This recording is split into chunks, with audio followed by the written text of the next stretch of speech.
Salut à tous et bienvenue dans ce nouvel épisode du Hoop Culture, un épisode un petit peu spécial, on vous le dit chaque semaine, déjà spécial forcément puisque Théophile Omesser est à mes côtés. Salut Théo, comment ça va?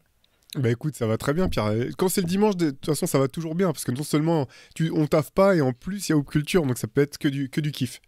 Exactement, alors du kiff on va essayer de vous en donner, épisode un peu spécial comme chaque thématique qu'on choisit, mais celle-là elle nous tenait particulièrement à cœur, vous allez vite comprendre pourquoi, on sait qu'il y a parfois quelques haters, vous n'êtes pas très très nombreux dans la communauté River, mais il y en a quelques-uns masqués ou pas, comme ça, en train de tapoter et de dire quelques méchancetés ou quelque chose avec lesquelles c'est pas une histoire de ne pas être d'accord, c'est une histoire de bien l'argumenter et de ne pas être d'accord, histoire de ne pas être d'accord. Et on s'est largement inspiré d'un conte qui s'appelle La Troisième Mi-temps, qui nous fait bien marrer. Alors, sauf Théo, puisque Théo, il n'aime pas le football, donc c'est un conte qui parle que de foot. Mais ils ont un petit truc à eux, c'est que ils s'assoient tous en équipe et ils se balancent des vérités ou des hot takes qui peuvent faire bondir soit leurs coéquipiers, soit les mettre d'accord finalement en partant d'un simple postulat en disant pour moi et rien que pour moi, et on peut balancer quelques dingueries. Théo, c'est moi qui m'y colle cette semaine pour moi et rien que pour moi, et c'est toi qui vas réagir à ça. J'ai hâte de commencer, ça fait un moment que je t'ai proposé cette émission. Ce serait cool qu'on la fasse aussi avec Antoine et Shai pour voir un petit peu ce qu'ils en pensent. Mais on va rentrer dans le vif du sujet. Are you ready? Écoute, je me prépare depuis une semaine, depuis que je sais qu'on va faire ce thème-là, donc vas-y, je suis chaud. Allez, on va démarrer tout de suite. Théo, pour moi, et rien que pour moi, le backcourt Steph Curry, Klay Thompson se fait éteindre tous les jours par le backcourt Asia Thomas, Joe Dumars. Wow! Ah, t'envoies fort direct. T'envoies direct très fort et non, je suis pas d'accord. Je suis pas d'accord. Je partage pas ce point de vue.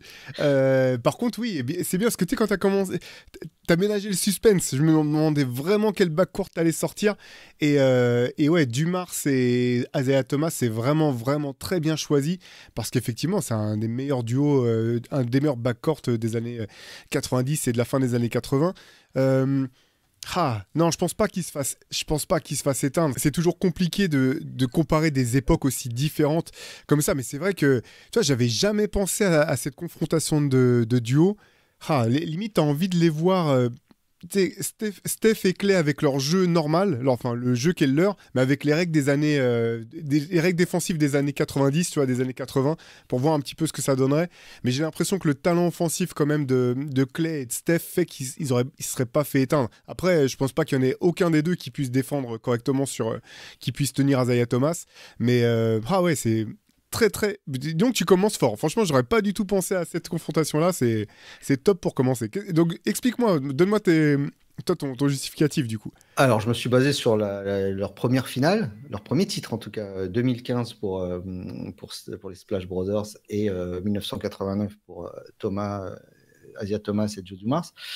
Pour les Splash Brothers 2015, ils sont à 41,8 points en cumulé, hein, tous les deux, à 42,6%, c'est-à-dire je prends la moyenne des deux et enfin, le pourcentage des deux, je fais la moyenne, 8 passes et 2,3 ballons volés. Thomas Dumars, on est à 48,6 points contre donc 41,8 à 53%. Ouais, Alors, c'est exceptionnel. aucun shoot à 3 points, bien sûr. Hein, il faut tenir compte de ce facteur-là. Par exemple, Joe Dumars ne prend pas un tir à 3 points, je crois, dans la finale 89. Donc, Curry Thompson était à 8 passes et Thomas Dumars, on est à 13,3 passes en cumulé et 2 ballons volés. Donc là, sur les styles, on reste à peu près sur la même chose, mais quand même, il y a une différence qui est certaine sur la première finale. J'ai pas tenu compte des suivantes pour ni de 2022 parce que c'était un peu plus loin, ni de 2017-18 parce qu'ils sont avec KD, ça fausse un peu le jeu. Et je voulais vraiment les prendre tous les deux quand ils sont, c'est que au départ. Donc voilà, donc encore une fois, tout ça, c'est pour moi, rien que pour moi. Vous avez bien compris, chers auditeurs, que cet épisode est totalement subjectif avec énormément de mauvaise foi et de parti pris. Mais c'est vrai que à l'image des Bad Boys et puis d'Isaiah Thomas finalement, qui est rarement mentionné maintenant, même quand on parle de, tu sais, dans les top all-time, ou même si tu commences à classer les meilleurs meneurs de tous les temps, souvent il se retrouve plus bas, je pense qu'il ne le mériterait en grande partie pour des histoires de communication. Voilà, on sait aussi, hein, ses pairs n'ont pas apprécié le style des Bad Boys et personne n'a eu envie derrière de le célébrer ou de le mettre en avant. Mais c'est vrai que dans le lot, du coup, Joe Dumars, qui était quand même, je pense, le plus apprécié de cette époque Bad Boys parmi les autres équipes, lui aussi, c'est le joueur de l'ombre par excellence. Et de manière un peu honteuse, pareil, il figure quasiment jamais nulle part. C'était vraiment un super sidekick. Il était MVP des finales en 90, du coup, je pense, si je me trompe pas. Et c'est le type de joueur qui a parfaitement joué son rôle dans cette effectif de Détroit. Et au bout du compte, tu te demanderas toujours un petit peu ce qu'il aurait pu faire tout seul. Il a continué à être bon une fois qu'Isaiah Thomas a pris sa retraite, mais il n'a jamais eu toute la responsabilité, ou du moins plus de responsabilité offensive ou dans la création. Alors peut-être qu'il n'avait pas les épaules pour ça, je ne sais pas, peut-être qu'il n'avait pas le goût pour ça non plus, mais je me suis toujours demandé ce qu'il aurait pu donner dans une autre équipe. Tu vois, un petit peu de la même manière, pour reprendre la comparaison que tu donnais, où Klay Thompson, finalement, on l'a peu vu dans un rôle de créateur, parce qu'il n'a jamais eu besoin avec Steph Curry, Draymond Green, et au moment où il est en train de passer un cap là-dedans, il y a Kevin Durant qui arrive, donc forcément, il s'est concentré sur son rôle de finisseur, mais ouais, c'est un chouette ouatif en tout cas. Théo, on continue. Pour moi, et rien que pour moi, Jaylen Brown est déjà un meilleur joueur que Paul George. T'envoies du lourd. Ah là là, incroyable. Écoute, mais super bonne question et bonne comparaison, hein. Parce qu'au bout du compte, je pense que Paul George, intrinsèquement, est un meilleur joueur de basket. Je le trouve plus complet. Mais au bout du compte, il faut reconnaître qu'il est trop souvent blessé, en fait. Donc, au bout d'un moment, le meilleur joueur, c'est celui qui te permet à son équipe de gagner. Et, que ce soit pas de bol ou... Enfin, je sais pas. Je suis pas en fait je suis pas loin de tomber d'accord avec toi. Je pense que, encore une fois, je pense que Paul George a une palette plus complète, c'est un meilleur créateur, voilà, même dans sa défensivement, Jaylen Brown est excellent, mais je pense que là aussi Paul George est plus polyvalent, il peut défendre dans les aides, etc. Mais au bout du compte, non, je peux pas aller contre ce que tu me dis, parce que finalement Jaylen Brown a déjà prouvé qu'on pouvait plus compter sur lui au bout du compte dans les moments chauds que Paul George. C'est une constance, en fait, de Jaylen Brown, qui est un joueur reliable, comme ils disent, c'est-à-dire sur lequel on peut vraiment compter tout le temps. Paul George, il a une cote colossale auprès de la génération des millénials, on va dire, qui en ont fait pour beaucoup leur joueur, leur GOAT, quoi. Un vrai joueur. Alors, je sais que moi, j'en avais discuté avec certains dans mon équipe de basket. Il y en avait les plus jeunes, qui trouvaient ça, pour eux, c'était le meilleur. Mais en fait, parce qu'ils jouaient tout le temps avec lui à 2K, tu vois. C'était un joueur ultra fort sur 2K. Et du coup, il s'en était fait un parallèle de réalité, tu vois, là-dessus. Mais moi, je pense qu'aujourd'hui, si leurs deux carrières devaient même s'arrêter aujourd'hui, je pense que Jaylen Brown, me laissera un souvenir plus probant, on va dire, qu'un Paul George, qui est, encore une fois, un super joueur de basket. Il n'y a rien à dire là-dessus. Ouais, c'est clair. Il était très fort à Indiana. Moi, le Paul George que j'ai préféré, je crois, c'est celui d'OKC, juste avant qu'il se barre pour les Clippers. La saison qu'il fait, sa deuxième saison là-bas, elle est extraordinaire. Je sais plus, il est peut-être bien dans le top 5 des meilleurs défenseurs, ou un truc comme ça. Il a des votes pour le trophée de MVP. Je l'avais trouvé extraordinaire. Bon, après, voilà, c'est les blessures, une équipe des Clippers qui est maudite ou qui est construite sur un cimetière indien, on ne sait pas. Mais bon, non, mais j'aurais jamais pensé à cette comparaison, mais je te rejoins là-dessus, Pierre. Théo, pour moi, et rien que pour moi, je dis bien rien que pour moi, Magic Johnson est le plus grand Laker de l'histoire. Je suis d'accord. Pour moi, je suis d'accord. Ouais, non, je peux pas dire le contraire. 5 titres, un impact de dingue. Et encore une fois, on connaît 5 titres, on sait le nombre de finales auxquelles il a participé, mais sur une carrière tellement courte. On oublie tout le temps à quel point sa carrière a été écourtée. C'est l'un des plus grands winners de tous les temps. Pour moi aussi, c'est le plus grand Laker de tous les temps. Alors bien sûr, il y a Jerry West, bien sûr, il y a Karim Abdul-Jabbar, bien sûr, il y a Kobe. Voilà, il y aura certainement LeBron aussi qui figurera quelque part dans ce classement. Mais oui, pour moi, c'est Magic, ouais, clairement. Je pense que dans la tête des gens, c'est Kobe ou Magic, hein. Il n'y a pas de, il y a pas de débat à ce niveau-là. C'est vrai que Magic, c'est 5 titres en 9 finales sur une période, comme tu dis, très courte, 1980-1991, sur 11 ans. Donc c'est 9 finales en 11 ans, ce qui est complètement fou. Et écoute bien, cette stat, j'ai trouvé incroyable, c'est 59 victoires par saison en moyenne. Tu te rends compte? Sur Ouais, sa c'est carrière, dingue. c'est un mec qui sait pas ce que c'est que la défaite. Et tu l'as dit, c'est le plus grand winner de l'histoire. Il arrive en 1980, il est champion, MVP des finales, il joue pivot, enfin, la- la- le basket, tu vois, on se rappelle tous parce qu'on l'a eu, on en a parlé de cette fameuse cassette du back-to-back des Lakers en 88, cassette vidéo qu'on avait avec un abonnement au magazine. Mais moi, c'est ce qui donnait l'impression, c'est qu'il donnait l'impression que le basket c'était trop facile. Mais finalement, quand tu réfléchis, pour Magic Johnson, le basket c'est trop facile. Au lycée, c'est trop facile. À la fac, il est champion avec Michigan State. Il arrive, il est champion.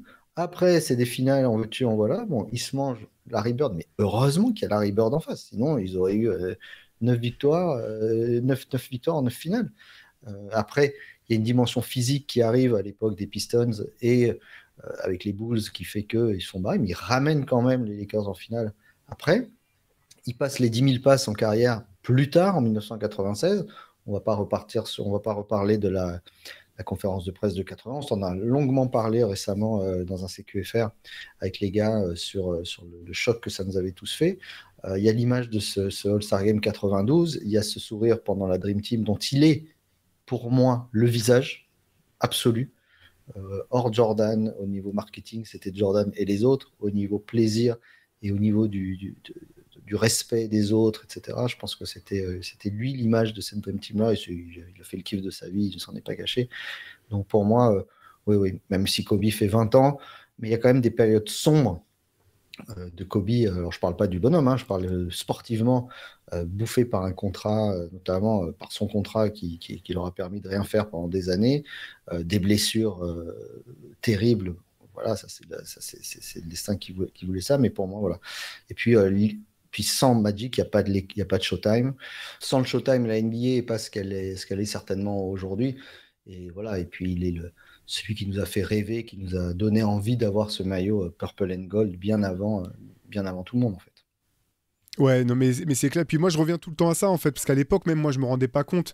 Magic, Bird, il me semblait vieux dans mes yeux d'adolescent. En fait, si tu transposais ne serait-ce que le suivi médical que tu peux avoir aujourd'hui à l'époque, c'est des gars qui auraient joué forcément plus longtemps. Et tu parlais de ces 10 000 passes et même ces records de passes, d'interceptions, etc.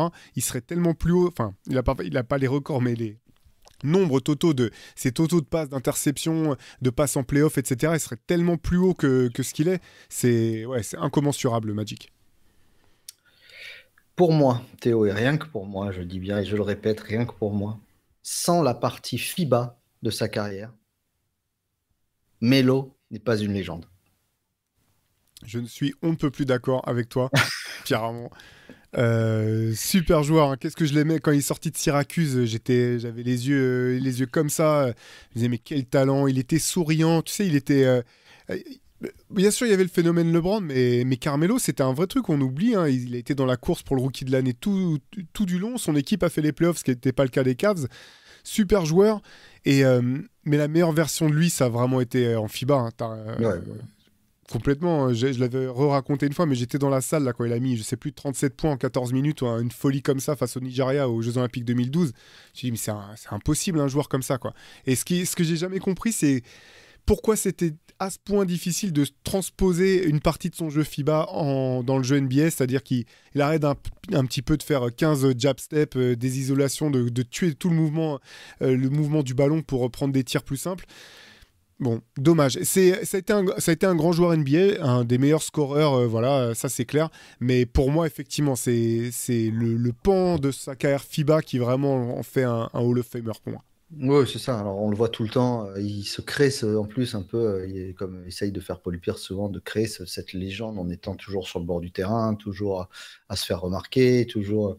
Voilà, mais moi j'ai l'impression que le seul truc dont je me rappellerai de lui, c'est son hoodie en début de saison, le hoodie Melo.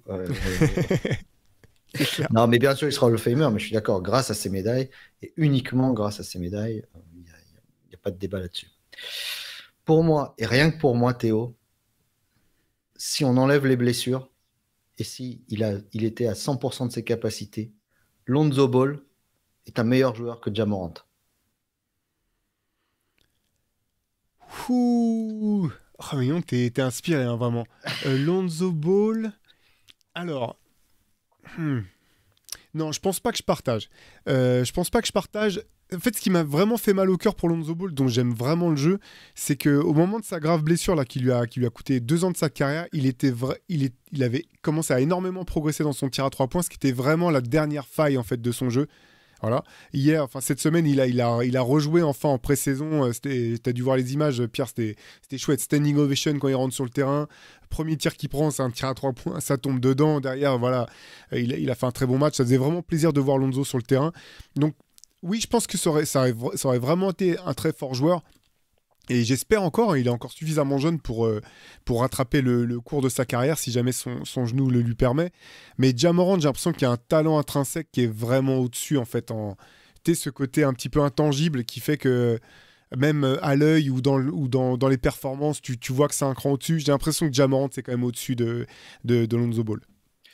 Je sais pas, moi j'ai une impression de facilité dégagée par Lonzo et de basketball IQ que je ne vois pas forcément chez Ja Morant. Encore une fois, j'enlève tout le côté blessure ou extra-sportif, bien sûr, hein, ça on n'en parle pas. Mais je trouve qu'il y a moins le côté pétard ambulant chez Lonzo que chez Ja Morant. Et perso, je préfère toujours jouer avec des gars comme ça, tu vois. C'est juste cette préférence, mais la défense de Lonzo Ball, moi je trouve que c'est un fort défenseur. Fort défenseur. Et encore une fois, s'il avait pu travailler son shoot, avoir une meilleure adresse extérieure, je pense que c'était un gars qui était beaucoup plus en contrôle que Ja Morant. Voilà. Il lui manquait peut-être le bon karma, les bonnes chaussures, on ne sait pas, on ne saura jamais. Les bonnes chaussures. Est-ce que tu as déjà eu des chaussures Big Baller Brand entre les mains, Pierre Armand? Jamais de la vie. Parce que je ne dois pas avoir la force de les porter, ça doit être un caillou. Être un caillou, voilà. Mais bon, voilà, ils auront un peu essayé. Pour moi, et rien que pour moi, Théo, s'il jouait aujourd'hui, Latrell Sprewell serait All-Star chaque année. Ouais, je pense que oui. Honnêtement, je pense qu'il aurait même pu l'être plus souvent si il n'avait pas essayé d'étrangler à 2 reprises PJ Carlissimo pendant un entraînement. Talent, je pense que c'est un talent offensif rare, quoi. Pour moi, au départ, ce que je voulais dire, c'était que pour moi,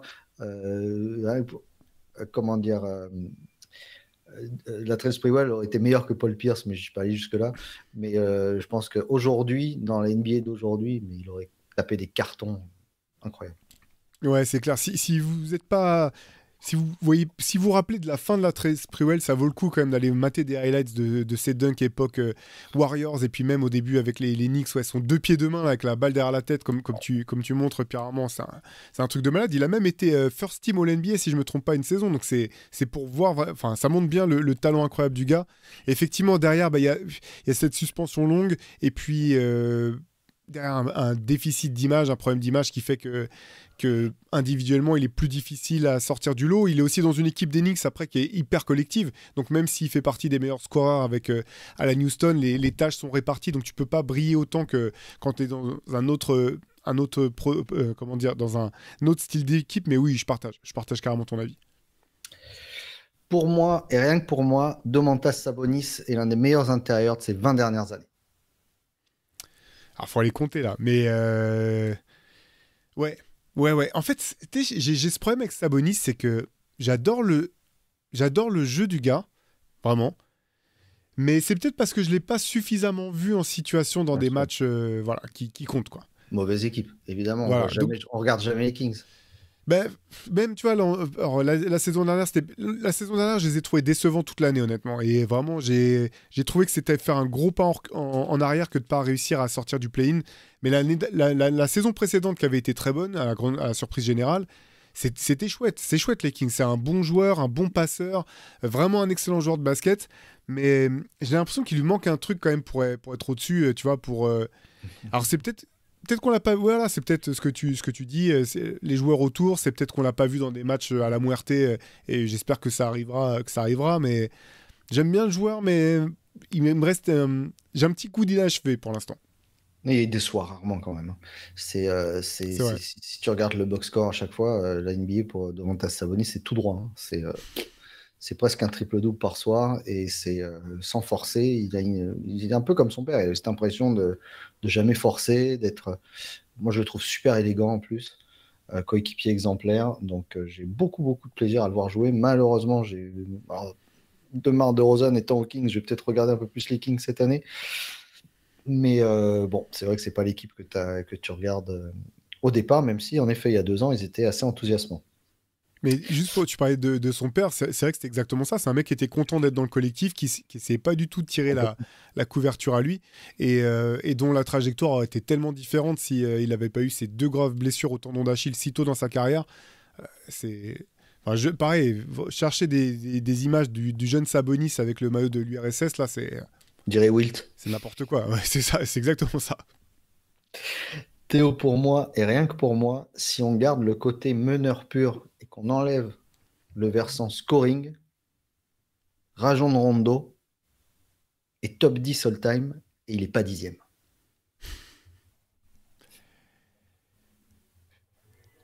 C'est Putain, j'ai pas, en fait, je vais pas réussir à, tu vois, me faire un top 10 dans ma tête assez vite, mais je pense que je suis d'accord avec toi. Parce que vraiment, en termes d'intelligence de jeu, le côté meneur, gestionnaire, Sur le côté meneur pur, j'enlève le ouais. meneur-scoreur, c'est-à-dire les Tipeee, les Chris Paul, enfin, tu vois, c'est ces gars qui sont en plus capables de t'apporter 20 points par match, les Allen Iverson, etc. Je parle à la main pure. Pour moi, il est largement dans le top 10, c'est-à-dire le général dont tu as besoin pour, enfin, d'intelligence de jeu, de calmer le jeu, d'arriver, de dicter le tempo, ça. Ouais, je suis d'accord. Et tu sais, il avait ce mélange qui est pas si, qu'on trouve pas si souvent de intelligence de jeu et en même temps d'instinct, quoi. C'est-à-dire que il voit ce qui est en train de se passer, mais il peut quand même te sortir une passe hallucinante. Et tu sais, dans l'épisode sur Philadelphie de la semaine dernière, je te disais que j'avais été au premier match d'Allen Iverson contre, enfin, premier match d'Allen Iverson à domicile avec l'équipe des Pistons. Il jouait contre les Celtics. Et le truc qui m'a le plus impressionné de tout ce match, c'est l'envergure de bras de Rajon Rondo. Ah ouais, C'est ouais. un truc de maladement. C'est un truc dingue, en fait. Vraiment, tu sais, le voir en vrai, tu vois la longueur des bras, etc. Et c'était un de ses atouts incroyables, quoi, pour les angles de passe qu'il trouvait. Tu peux pas les trouver si tu as des bras normaux, en fait.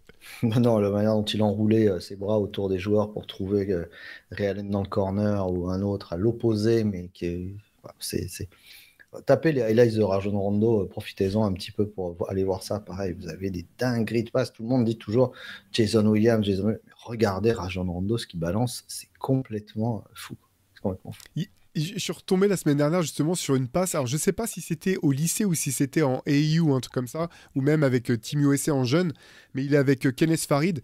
Et en fait, il y a une action, ils ont la balle, et finalement, le défenseur le force à se retourner. En fait, il a la balle, il est forcé de se retourner, et il jette la balle derrière lui, vers le panier. Et en fait, c'est la passe de alley-oop parfaite pour Kenneth Farid qui arrive dans le dos. Et je capte toujours même pas à quel moment il a vu précisément qu'il allait avoir, tu sais, que Farid allait pouvoir monter au alley-oop. La passe est juste dingue. Putain, Kenneth Farid, ça me remet un peu les larmes aux yeux. Ça doit... Petit ange parti trop tôt. Euh, pour moi, et rien que pour moi, Théo, les Pacers 2015 bousillent les Celtics 2024. Les Pacers 2015. Alors attends, 2015, c'est ceux. Alice at the Palace, je te donne l'équipe. Ouais, vas-y. Jonathan Ah oui. Bender, Ouais. Austin Croshier, Michael Curry, Dale Davis, Jeff Foster, Eddie Gill, Marcus Aisley, David Harrison, Stephen Jackson, Anthony Johnson, Fred Jones, James Jones, Reggie Miller, Jermaine O'Neal, Jamal Tinsley, Ron Artest, Scott Pollard. C'est pas cadeau. Non, c'est clairement pas cadeau. Moi, c'était mes favoris pour le titre cette année C'était sûr. voilà, c'est vraiment la baston à Détroit qui fait dérailler toute, pardon, toute leur saison et toute la franchise en fait, parce que derrière ils sont plus jamais les mêmes. Mais pour moi, ils étaient bâtis pour aller chercher le titre cette année-là. Par contre, les Celtics 2024, c'est vraiment tellement fort sur des postes 1 à 6 que j'ai du mal à être sûr, tu vois. Mais Il y aurait en tout juste cas, un il y a problème match. Ouais. offensif, ça c'est sûr, du côté des Pacers. peut-être un problème offensif par rapport aux autres qui arrosaient dans tous les sens. Mais je suis pas sûr qu'ils auraient laissé arroser autant. Et il y avait une mobilité de même d'un gars comme Ron Artest qui aurait pu défendre sur n'importe qui. C'est ça le truc en fait. Ron Artest, il aurait pu éteindre Jalen Brown comme Jason Tatum, comme défendre sur les meneurs. Stephen Jackson, c'était un enfer, avec quand même Reggie Miller qui pouvait shooter à 3 points, et Jermaine O'Neal qui aurait fait un chantier dedans. Donc vraiment, je trouve que c'était, tu vois, s'il y avait une équipe pour contrer aujourd'hui à l'Est, bien sûr, hein, les Celtics, j'aurais bien vu celle-là, tu vois. Ouais, c'est intéressant, d'autant que Jermaine O'Neal aurait pu sortir défendre au large sur Kristaps Porzingis, il avait la mobilité pour faire ça sans problème. Et tu as raison, il y avait d'autres défenseurs même. Alors Jonathan Bender, c'est vraiment le gars...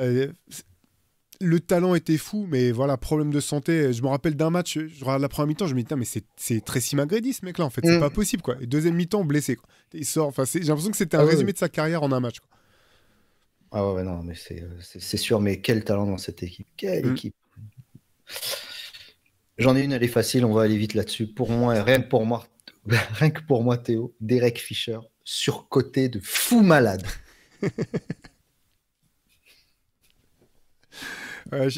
J'ai jamais aimé le joueur. Fort, hein, il a mis tellement de tirs décisifs. Donc voilà, c'est fort. Mais... Je mets des tirs décisifs parce que t'as un gars qui te fait la base et qu'il en a 4 sur lui et que toi, t'es tout seul de l'autre côté. Ouais, je suis d'accord. Après, faut malgré tout les mettre, ces tirs. Mais bon, moi, j'ai jamais été fan du joueur.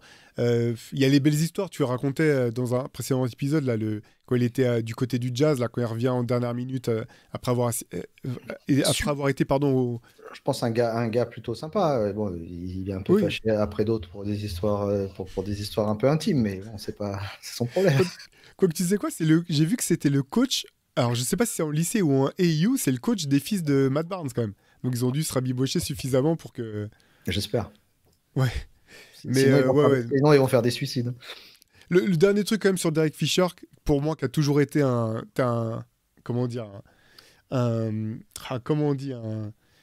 un love breaker, là, je sais plus, un tue l'amour, voilà. C'est le bandeau, ok, mais le bandeau par-dessus les oreilles, ça c'est pas possible. Quoi. Ça c'est pas possible.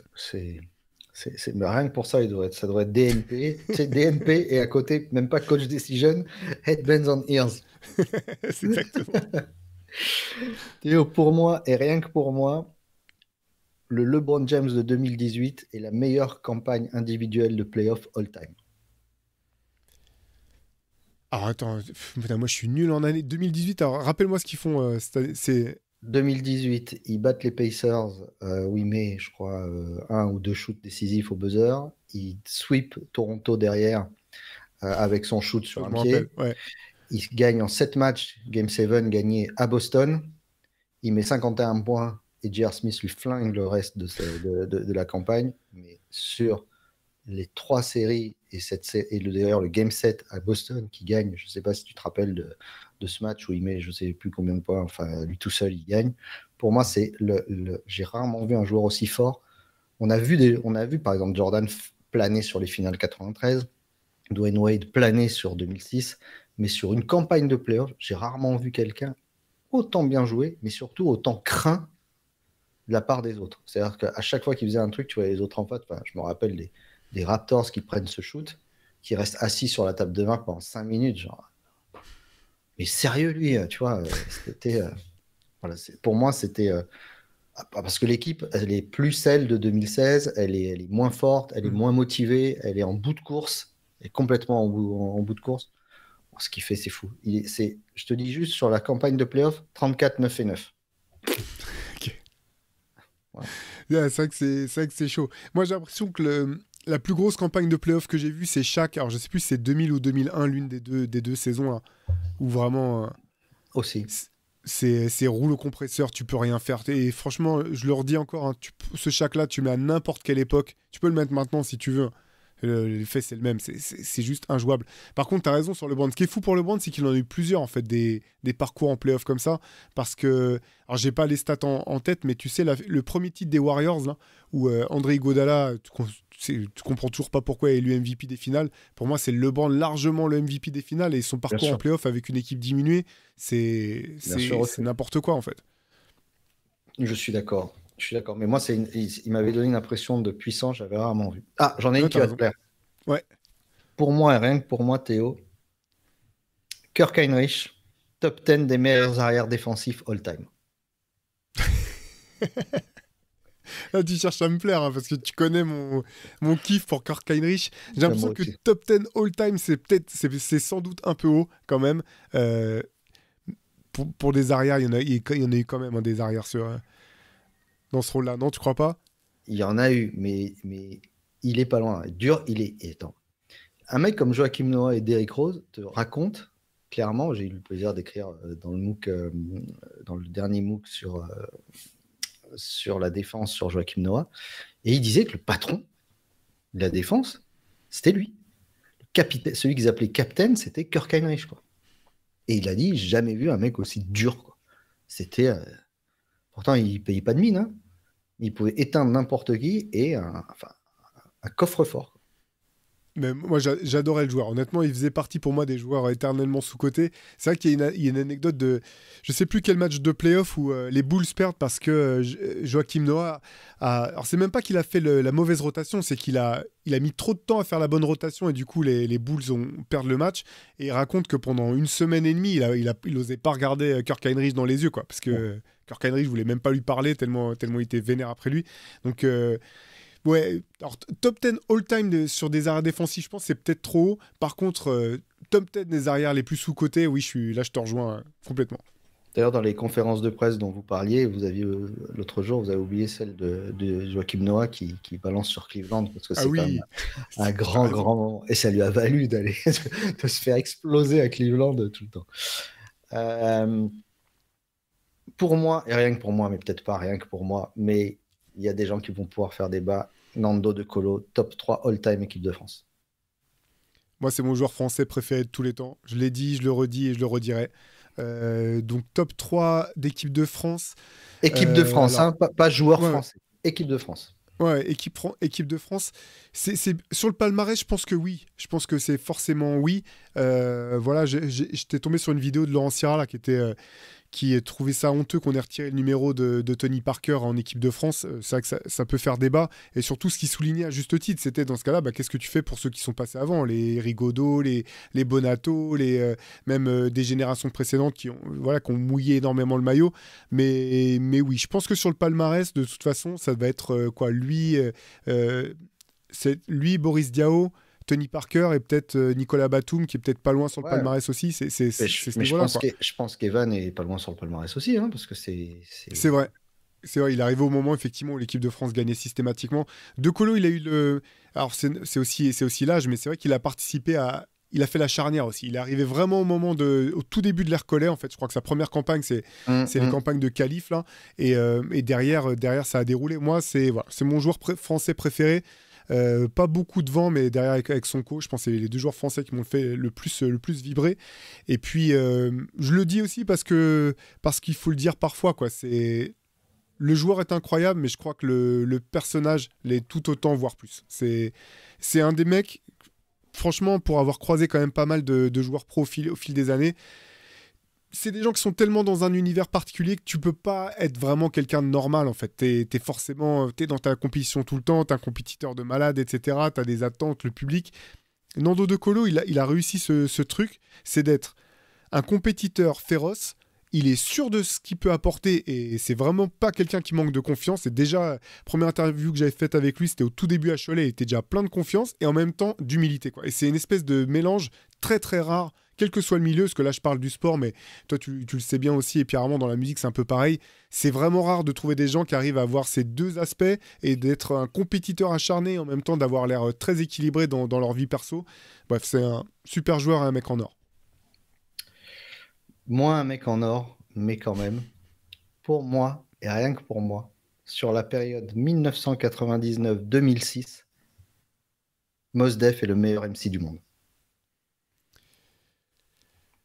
Alors, ça c'est bien aussi, hein. Ça c'est bien. Euh, alors Mos Def, c'est dur parce qu'en fait Jus- c'est la Jusqu'à compétition. True Magic et il y a Black Star au milieu, bien sûr. Mais voilà, je trouve qu'à ce moment-là, c'est au-delà. Je comprends et je pense que c'est complètement valable. Après, voilà, il y a forcément toujours une question subjective de goût. Moi, en fait, moi, je pourrais te...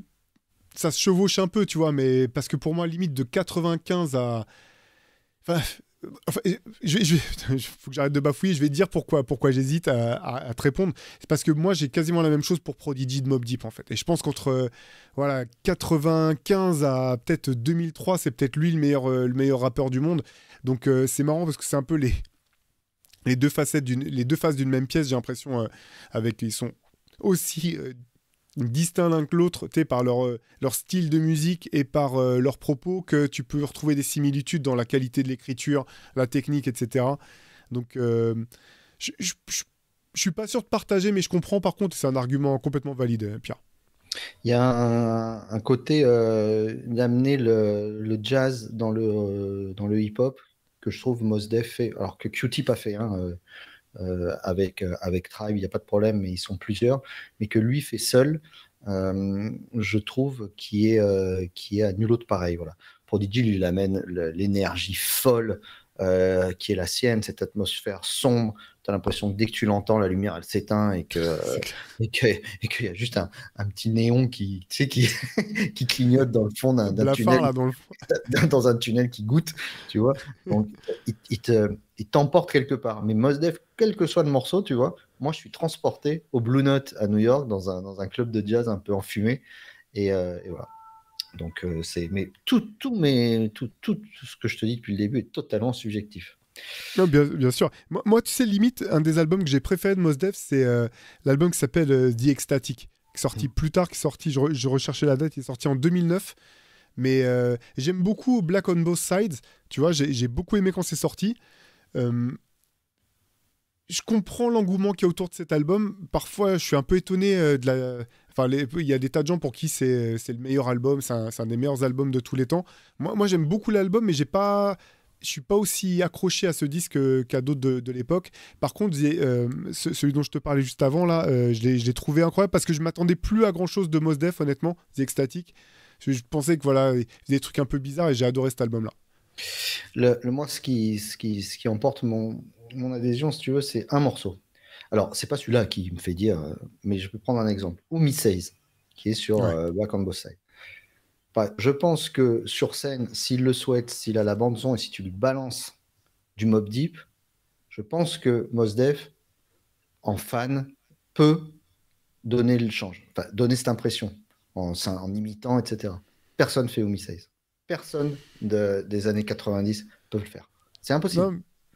Non, je suis d'accord. Parce qu'en fait, ce qui est marrant, c'était un À part fan. Q-Tip. À part Q-Tip. Oui, bien sûr. Bien sûr, de toute façon, c'est cet arbre-là généalogique. Mais tu sais, ce qui est marrant, c'est que c'était un fan. Enfin, c'est toujours un fan dingue de MF Doom. Et à une époque où c'était pas encore hype, en fait, d'être fan de MF Doom. Je me rappelle d'interviews, même où il s'arrête de l'interview, il commence à rapper des couplets de Doom. Et il a même sorti, je crois. Il est sorti une série de clips où il refaisait des morceaux de Matt Villain. Et en fait, ce qui était fou, c'est que il reprenait les paroles de Doom, mais il en fait du Mos Def, en fait. Je trouve que en ça, c'est un vrai artiste au sens propre, dans le sens où tu peux lui donner n'importe quel... Il peut se nourrir de tout, mais ce qu'il va recracher, c'est du Mos Def, en fait. Et tu vas reconnaître tout de suite, tu peux le confondre avec personne d'autre, quoi. Ouais, c'est ça. Allez, un petit dernier, et on va passer à nos rubriques derrière. Pour moi, et rien que pour moi, quand on parle de badass, le backcourt de notre époque, au contemporain, Nicki Minaj, Cardi B, se fait éviscérer par le backcourt Lil Kim, Foxy Brown. Écoute, moi je peux être que d'accord. Je suis fan hardcore d'aucune de ces quatre artistes. Mais voilà, écoute, la fibre à l'ancienne fait que je ne peux qu'aller dans ton sens, Pierre Armand. Je t'avoue que les premières fois où j'ai vu Foxy Brown, je l'ai vu, entendu, elle m'a fait une très forte impression. Après, voilà, on sait que c'est pas elle qui écrit ses paroles, peu importe. Pour les quatre, de toute façon, Lil Kim, tous les premiers disques, de toute façon, c'est Biggie qui écrivait. Je sais pas ce qu'il en a été de la suite. Les deux autres dont tu me parles, je sais pas du tout si c'est elle qui écrive ou pas. Peu importe, c'est plus si important que ça aujourd'hui. De toute façon, tout le monde s'en fout. Mais oui, sur le principe, je suis d'accord avec toi. Allez, go. Nicki Minaj est une super rappeuse, hein. Ça, par contre, il faut le reconnaître, c'est une super, super rappeuse. On a une nouvelle petite. On va passer à nos traditionnelles rubriques maintenant, Théo, dans Ouais. cette émission. Et puis on a décidé d'en mettre une nouvelle parce que vous avez été nombreux à nous parler de musique en nous disant ah, vous parlez de jazz, vous parlez de choses comme ça fait du bien de vous entendre parler de son et tout. Et on s'est dit, bah, chaque semaine, on vous passerait au-delà de nos coups de cœur, notre morceau de la semaine, celui qui nous a plu. Ça peut être un vieux truc parce on avait envie d'écouter un vieux vinyle ou ça peut être une nouveauté qui nous a claqué dans les oreilles. Donc, qu'est-ce que c'est ton track of the week cette semaine, Théo? Alors moi, pour toutes mes rubriques, j'ai suivi une thématique en fait, parce que cette semaine, voilà, est parti un artiste, moi, qui m'a énormément marqué ces 10, 12 dernières années. C'est un rappeur qui s'appelle K. Voilà, oui. Un rappeur qui s'appelle K. Je vous en parlerai un petit peu plus tard dans l'épisode, plus en détail, qui est parti de manière hyper subite à 52 ans. Et du coup, je me suis replongé dans sa discographie. C'est une discographie, comme je vous en parlerai tout à l'heure, là, qui est trop profonde. En fait, il aurait fallu que j'éteigne tout chez moi, que je reste chez moi pendant 2 semaines pour choisir mon morceau préféré ou le morceau qui m'a le plus marqué. Donc j'ai choisi en Track of the Week le premier morceau en fait par lequel je l'ai redécouvert. Je vous expliquerai après pourquoi c'était une redécouverte et qui m'avait mis une claque monumentale à l'époque parce que ça ressemblait à rien d'autre. C'est un morceau qui s'appelle Vessel, qui est extrait de son deuxième album solo qui s'appelait The Grief Pedigree. Voilà, je vous mets le lien et la vidéo en description. Alors, attention, hein, c'est pas de la musique pour faire la fête. C'est noir, c'est introspectif, c'est brut de décoffrage. Mais moi, j'avais pris ça comme une claque gigantesque et voilà. Donc c'est mon morceau de la semaine. Ah oui, K, tu vas en reparler tout à l'heure, mais Doom à côté, c'est Dua Lipa, hein. Rien à dire. Moi, si je devais choisir, bon, on en parlera tout à l'heure. Mais moi, Track of the Week, on part à Londres avec un band de jazz, un groupe de jazz anglais, les Anglais qui font du jazz mieux que personne. Et ce groupe s'appelle Tanai Collective, qui va sortir un album qui va s'appeler Lane là, le 15 novembre prochain, je crois. Et ils ont sorti quelques petits extraits. Il y a un single qui s'appelle Blue Note. Voilà, moi, c'est du jazz comme je l'aime, du jazz anglais, c'est-à-dire que si vous le mettez dans n'importe quel set de DJ, vous partez en dansant comme des tarés. Et voilà, moi, c'est pour ça ça me touche beaucoup le jazz qui fait danser. Donc, allez écouter Tanaï Collective. Bien sûr, on va vous mettre la cover de ce single. Blue Note, voilà, et l'album donc, qui arrive dans un peu moins d'un mois. Super, ben je vais aller découvrir ça avec vous. Ton coup de cœur de la semaine, Théo? Alors du coup, voilà, c'est lié, c'est plus un coup de blues qu'un coup de cœur, parce que vraiment, la disparition de cas était hyper violente. On sait pas encore dans quelles circonstances il est malheureusement décédé, mais il y a 2 semaines encore, il avait fait une espèce de meet and greet à New York où voilà, il vendait ses disques de la main à la main aux gens, il avait l'air d'être plutôt en bonne forme. Que je vous raconte un petit peu son parcours, parce que c'est vraiment un parcours remarquable en tout, complètement remarquable. En fait, c'est un ancien rappeur des années 90. Moi, les premières fois où j'ai entendu parler de lui, c'était parce qu'il était associé avec un groupe que j'adorais qui s'appelait Natural Elements, qui était un de ces nombreux groupes indépendants, underground new-yorkais, hyper talentueux. Donc j'avais vu son nom passer. Voilà, et après, il a formé un autre groupe qui s'appelait Nightbreed, avec lequel il a sorti un single, si je ne me trompe pas. Et après, j'en ai pas entendu parler pendant 20 ans quasiment, quoi. De 98 à 2011 ou 2012, j'ai plus jamais entendu parler de ce gars-là. Et un jour, je lisais un post d'un blog d'un producteur qui s'appelle Blockhead, un producteur américain, et qui parle de ce gars-là. Et je me dis, bah oui, je me rappelle de ce gars-là. Et donc, je clique sur le lien. Ça m'amène sur le morceau Vessel, dont je vous parlais en Track of the Week. Et je prends une gifle monumentale. Parce qu'en fait, il arrive avec un style de rap hyper minimaliste. Il filme lui-même ses vidéos. C'est quasiment tout le temps filmé en noir et blanc, la nuit. Donc, c'est vraiment... En fait, c'est un mec qui a continué à travailler son art sans que personne s'en rende compte et qui a vraiment trouvé sa voix au sens propre et au sens figuré. C'est-à-dire que là, autant dans les années 90, j'aimais bien ce qu'il faisait, mais il y avait plein de mecs qui étaient très forts, qui faisaient des choses dans le même genre. Autant là, il n'y a personne qui fait ce qu'il fait, quoi. Il n'y a quasiment pas de batterie, où c'est très discret, un petit peu dans dans la veine rock Marciano, dont il était un collaborateur fréquent. Et là, je découvre un artiste, qui se met à nu, Voilà, c'est pas de la musique d'ambiance, c'est pas ce que tu peux mettre quand t'es avec tes potes à l'apéro pour faire la bande son. C'est vraiment de la musique qui mérite d'être écoutée en détail, une plume incroyable. C'est vraiment, il fait partie pour moi de ces rappeurs dont tu peux lire les textes et limite tu peux les présenter à un concours de poésie ou en discuter un cours de littérature. Et un petit peu, je sais que toi qui es un gros lecteur, Pierre Armand, tu vois, c'est le type d'artiste où tout à coup je vais bloquer sur deux mesures. Et je vais les réécouter ces deux mesures, voir comment elles sont construites, réfléchir au sens, un petit peu comme quand tu lis un bouquin et que tout à coup il y a une phrase qui sort du papier tellement elle est belle, tellement elle est pleine de sens. Voilà, pour moi c'est ça. Il a sorti un paquet d'albums depuis 2012. Là je vous montre, c'est son tout premier, donc ça c'est son deuxième, pardon. The Grief Pedigree. Grief Pedigree, qui est pour moi un de ses meilleurs. Celui d'avant qui s'appelait... celui d'avant qui s'appelait Ironworks, pardon, c'est le seul que j'ai pas trop aimé dans sa discographie. Et derrière, il a sorti ses trucs lui-même, de la main à la main, quasiment tout sur son site ou avec en édition limitée, par des petits labels. C'était vraiment pas son but de devenir une célébrité. Et je t'ai même pas raconté le plus intéressant dans la vie de ce mec, c'est que ce mec là à côté, c'était un pompier en fait. Il était pompier de New York, il était même capitaine de sa caserne de pompiers de New York. Donc il s'est dit, de toute façon, je veux pas que mon avenir financier dépende de la musique parce que c'est un mec qui était sans concession.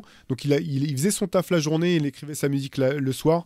Et il a sorti une série d'albums incroyables. Je vous conseille, je vais mettre des liens, mais c'est vraiment des disques. Je pense que c'est pas de la musique pour tout le monde, entre guillemets, dans le sens où c'est quand même c'est assez lourd parfois, de sens, c'est lent, c'est plutôt... Voilà, je peux complètement comprendre qu'on n'aime pas.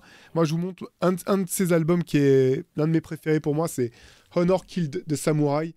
Tu vois, rien que sur la pochette, tu vois bien le côté très minimaliste, très noir et blanc, etc., très tranché. Voilà. Pour moi, c'est vraiment un artiste hors pair et j'ai été très touché. Alors, c'est un peu bizarre toujours de dire ça parce que c'est des gens que tu connais pas vraiment. Mais voilà, sa disparition m'a beaucoup touché cette semaine.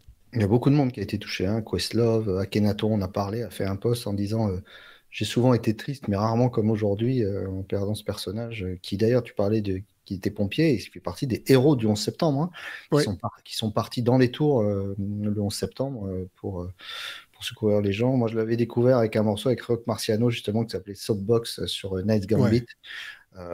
Voilà. Alors, peut-être un des plus accessibles, mais voilà. Si vous aimez le genre Earl Sweatshirt, si vous aimez ces types-là qui sont très sombres, où il y a une espèce de boucle lancinante et puis on a l'impression qu'ils parlent par-dessus. En fait, il y a une espèce de transe autour de ce hip-hop-là qui est très particulière. Voilà, mais en effet, c'est pas un truc que vous écoutez quand vous allez faire vos courses ou quand vous allez courir, sinon vous allez mettre 18 minutes au kilomètre. Mais voilà, allez découvrir K et en plus allez sur sa page Instagram qui s'appelle Brownsville K où il partage des centaines de photos de New York de l'époque, etc., qui sont de photos en noir et blanc, qui sont absolument sublimes, voilà, et qui vous donnent envie d'écouter sa musique. Donc allez découvrir ça. KKA, bien sûr. Ouais. Excuse-moi, je voulais citer une phrase en fait, qu'il a fait une longue interview pour la Red Bull Academy avec le journaliste Chairman Mao, et il y a un moment où il lui demandait de définir sa musique. Je vais simplement vous traduire la réponse qu'il avait donnée. Il avait dit, moi je suis la douleur personnalisée. La douleur verbalisée, pardon. C'est ça mon style, c'est ça ma voix. Si tu viens écouter ma musique parce que tu cherches de la musique de soirée, c'est pas la peine. Par contre, si tu viens de perdre ton oncle préféré et que tu veux savoir si c'est possible d'aller au-delà de la douleur et de traverser ça, dans ce cas-là, oui, tu peux venir écouter ce que je fais parce que j'ai dû traverser des choses pareilles et on va s'en sortir ensemble. Voilà, ça donne un petit peu une idée du type de musique que faisait K. Musique cathartique. Moi, mon coup de cœur, je suis allé voir au cinéma le film consacré à la photographe Lee Miller, une photographe anciennement de Vogue au début des années 30, qui était féministe, qui donc prenait des photos de mode un peu particulières, etc. Et qui a voulu partir au front pendant la guerre, notamment en France, pour voir un petit peu comment ça se passait. Et qui donc a vu toutes les horreurs que vous pouvez imaginer. Sauf que au bout d'un moment, à la fin, à la Libération, parce que quand elle part au front, elle part un peu vers la fin de la guerre, à Libération, elle avait beaucoup d'amis, dont Paul Éluard et tous les gens qui gravitaient autour, qui lui disent il manque des gens. Il y a des gens qui sont partis, qu'on a emmenés, qui sont jamais revenus. Et elle comprend pas ça, et elle veut savoir, et elle veut aller voir où sont ces gens. Et elle est donc la première à avoir photographié l'horreur des camps de la mort. Et, en fait, on se rend compte qu'il y a elle en revient pas, en fait. Elle continue de vivre sa vie, mais elle reste là-bas, elle reste dans ces salles qu'elle découvre. Elle n'en revient jamais. Et le film est avec Kate Winslet qui joue formidablement bien, mais est largement dispensable. C'est pas un grand film, mais ça m'a permis de me replonger par contre dans son travail, un travail de témoignage extraordinaire. Il faut savoir que le Vogue, donc, alors Vogue à l'époque, c'était pas juste un magazine de publicité, c'était un magazine important quand même qui mettait de l'actualité, que le Vogue anglais avait refusé, parce qu'au départ, elle vivait en Angleterre et les Anglais ne voulaient pas l'envoyer, et elle s'est rappelé qu'elle était également américaine, donc l'Amérique a bien voulu l'envoyer en correspondant de guerre. Et le Vogue anglais n'a pas voulu publier ces photos en disant que l'Angleterre avait assez morflé comme ça servait à rien de leur remettre la tête sous l'eau avec toutes ces horreurs. Et par contre, sa directrice avait envoyé ça au Vogue américain, et le Vogue américain avait publié ces photos, les photos de l'extermination nazie. Et donc voilà, elle était restée dans la postérité pour ça. Elle est morte un peu seule, mangée par ces images, mais voilà, un personnage extraordinaire, bien sûr. Donc je vous engage à aller voir le travail. Outre le travail de guerre, il y avait un superbe travail à côté, de magnifiques clichés. Donc voilà, Lee Miller. Et j'en ai parlé dans les 3 infos essentielles vendredi dernier. On est content parce que Adidas a annoncé le retour de la Jabbar. Tu te rappelles de ce modèle? Bien sûr. En version basse et en version haute. Donc en 2025, la Jabbar va revenir avec la languette et la tête de Karim. Donc c'est pour tous les amateurs avec ce coloris crème et bleu là.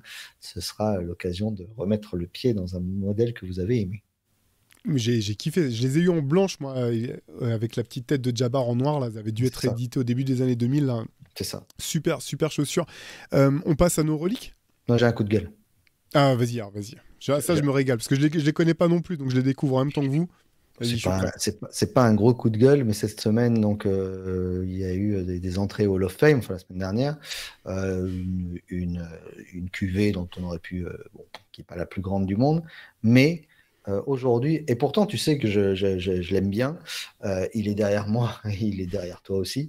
J'ai vu que Spike Lee était rentré au Hall of Fame en tant que super fan. C'est-à-dire, Spike Lee est Hall of Famer. Voilà.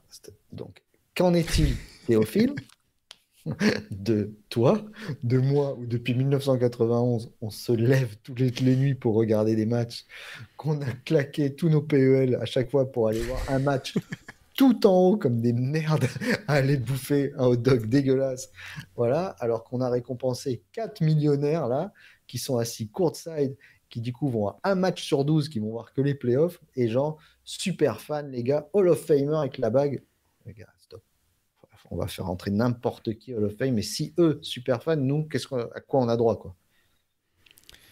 Ouais, bah on en parlait un petit peu dans le CQFR de samedi dernier avec Chaya Antoine. C'est le problème du Hall of Fame. Le problème du Hall of Fame, j'ai l'impression que c'est un peu comme la Légion d'honneur, quoi. Au bout du compte, maintenant, tu dis, bon, bah. Tout le monde y va. Ok, mais c'est tout et n'importe quoi. C'est autant la Légion d'honneur, autant de gens qui ont risqué leur vie que des chanteurs qui ont fait de la variété. Enfin, je dis pas que tu peux pas participer comment dire, au développement et à l'image de ton pays ou de ta ligue par ces moyens-là, mais c'est vrai que ça dénature énormément la valeur des choses, je pense. Un coach, un journaliste, ça me gêne pas parce qu'il y a une catégorie sur les journalistes, etc. Un journaliste, un entraîneur, un dirigeant qui travaille au développement, etc. Un fan, faut arrêter. Enfin, voilà. C'était pas un Je suis d'accord, Pierre. Coup de gueule justifié. Allez, nos reliques, qu'est-ce que tu as cette semaine? Ouais, bah du coup, comme je te disais, je suis resté sur la thématique. Donc j'ai pas la première apparition de K sur en disque a priori, donc c'est sur un maxi single qui s'appelait The EP de Natural Elements, un groupe dont il a brièvement fait partie, qui est un des groupes moi que j'adore par ailleurs. Mais moi la première apparition de lui sous le nom de son groupe Nightbreed, le groupe qu'il a sorti par la suite, c'était là-dessus. Donc c'était une compilation du label Nervous Records, la partie rap de Nervous, donc Rec Records, qui est sorti une espèce de compilation en 98 qui s'appelait Hip Hop Independence Day, dans laquelle il y avait plein de petits groupes. Moi, j'avais pris ce single avant tout parce qu'il y a un morceau de Natural Elements qui s'appelle Triborough qui est excellent, mais sur la face B, justement, il y a un morceau du groupe Nightbreed qui s'appelle I Got Your Back avec donc K. Donc la même année est sorti le premier maxi officiel de son groupe Nightbreed. Donc tout ça, je vous dis, c'était 98. À l'époque, j'avais pas particulièrement flashé sur ce morceau-là parce qu'il était dans une... C'est un petit peu ce que je te disais, c'est-à-dire que c'était bien, mais il y a des tas de groupes qui faisaient ça. Il n'avait pas encore trouvé la manière vraiment d'être lui-même et de se singulariser. Donc je me rappelais de ce morceau, je me rappelais qu'il était cool. Je l'ai réécouté avant qu'on commence l'émission. Il est même mieux que dans mon souvenir. Mais voilà, encore une fois, c'est un gars qui a mis peut-être 20 ans avant de trouver vraiment ce qui le définissait lui en tant que personne. Et voilà. Mais donc voilà, je l'ai sorti comme relique quand même parce que c'est un truc, c'est un maxi, je pense. Tu peux le trouver, tu vas pouvoir le trouver à 4 dollars sur Discog ou autre parce que ça intéressait. Ce type de groupe intéressait pas grand monde. Moi, il y en avait un groupe qui m'intéressait dessus, c'est Natural Elements. Et au bout du compte, je suis bien content d'avoir ce petit Nightbreed aussi. Bravo, bravo. Moi, je vais faire, ma relique va faire écho à CQFR de samedi dernier où un auditeur vous a posé la question que si vous étiez aujourd'hui journaliste et qu'on vous annonçait le retour de Michael Jordan dans la ligue, comment vous auriez réagi? Et tu nous racontais ce fameux retour d'un tournoi où tu apprends la nouvelle et où te disais, ça y est, il va revenir en super-héros, machin, etc. Mais Théo, il ne faut jamais se rappeler que tous les super-héros ne portent pas de cape. Et depuis quelques semaines, tu m'écrabouilles sur les reliques. Donc, moi, j'en ai eu plein le cul. Tous les super-héros ne portent pas de cape. Voilà. Je te le dis. Là, je t'emmène en 1991 avec le skyline de Chicago. Et donc, voilà. OG. Non, mais incroyable ce t-shirt. Mais comme toujours, je vais toujours te poser la même question. Mais t'as chopé ça à l'époque, du coup? Ouais, celui-là, il est de l'époque.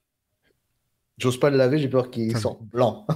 Non, mais toi, en fait, t'as le meilleur, la meilleure machine à laver du monde, Pierre, en fait, parce que tes trucs. Non, j'ose plus les laver, en fait. J'ai peur que tout s'efface d'un coup, tu vois. Voilà, tous les high flying heroes ne portent pas de cape.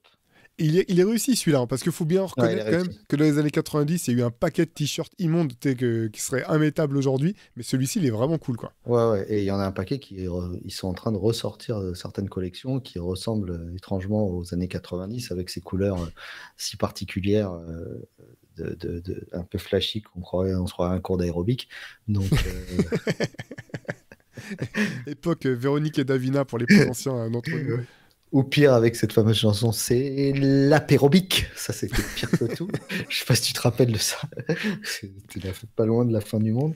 Mais voilà, donc celui-là, j'avais envie de remettre un petit coup d'épaule à la Shaq sur Dikembe Mutombo.